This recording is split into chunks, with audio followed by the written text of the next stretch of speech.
an economy of occupation just turned into an economy of genocide. The Tel Aviv Stock Exchange has increased its value 179%, 70 billion in the last month alone. Why? Arms manufacturers and security/surveillance system has been profiteering a lot through the customization of weaponry and how Israel has perfected certain techniques of surveillance or hitting, killing Palestinians throughout this genocidal war. Palestine has always been a laboratory for Israel, and Israel must be understood as a military state. In order to preserve itself as an ethno-state, it has had to rely significantly on the use of force, on military force. And the Palestinians have provided an endless pool of resources on which to test surveillance techniques, technology, and other kinds of weapons with zero accountability,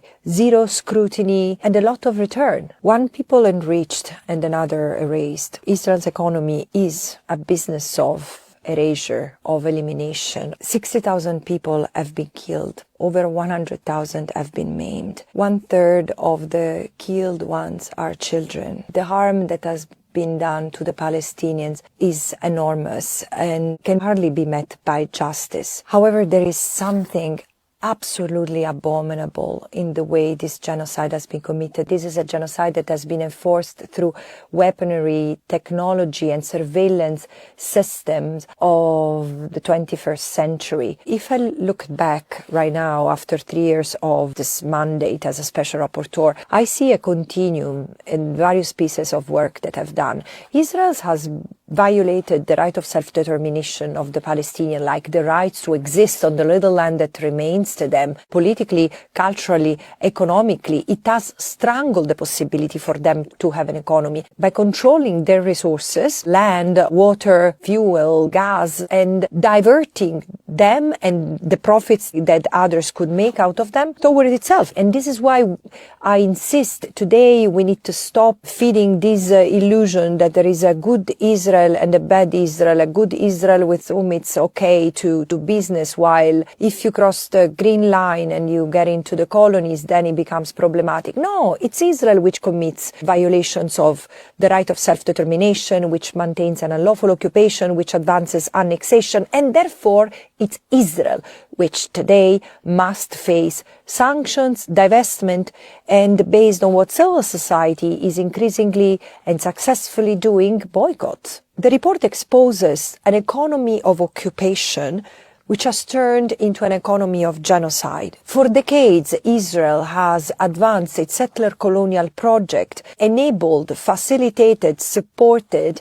by a network of private entities, which range from the arms sector, Elbit system, Lockheed Martin, surveillance sector, Palantir, whose tools, techniques, and equipment have been used to forcibly displace the Palestinians from their lands, to destroy their lands and livelihoods, their homes, and then to segregate and surveil them with walls, fences, CCTV cameras, etc. And then they have been replaced. So they have been displaced and replaced, and in a way in which the private sector has proven instrumental in creating a new habitat, a new ecosystem made of homes, services, infrastructures, where Israeli Jews and others and their partners, their associates, have replaced the Palestinians. Think of the construction of the colonies, roads, water and electricity infrastructure, extracting Palestinian natural resources,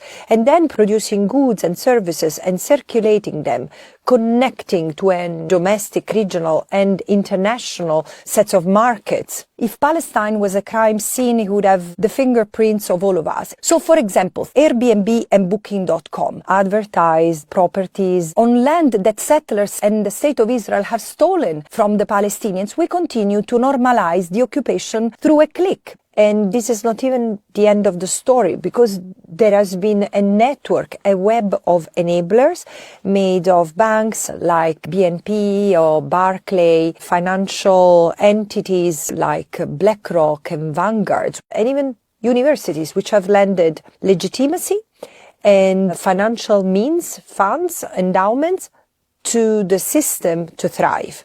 so that Israel could continue business as usual. It is displacement and replacement of the Palestinians in a vicious circle. Now, I could have written this report decades ago.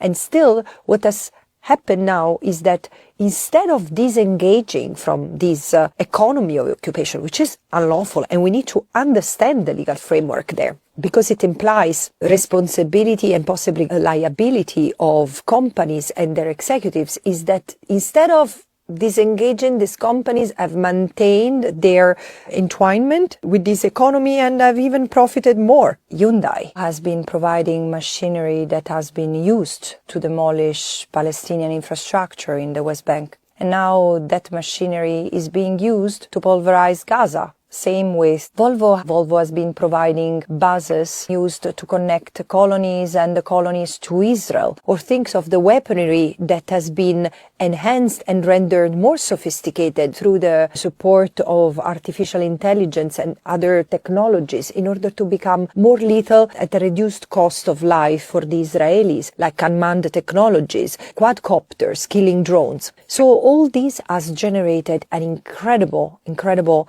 economy, very high profits. But also think of the water industry or the dairy industry that should have complained for losing the market that Gaza represented, right? No, they've not made a peep because ideologically they support what the state of Israel is doing.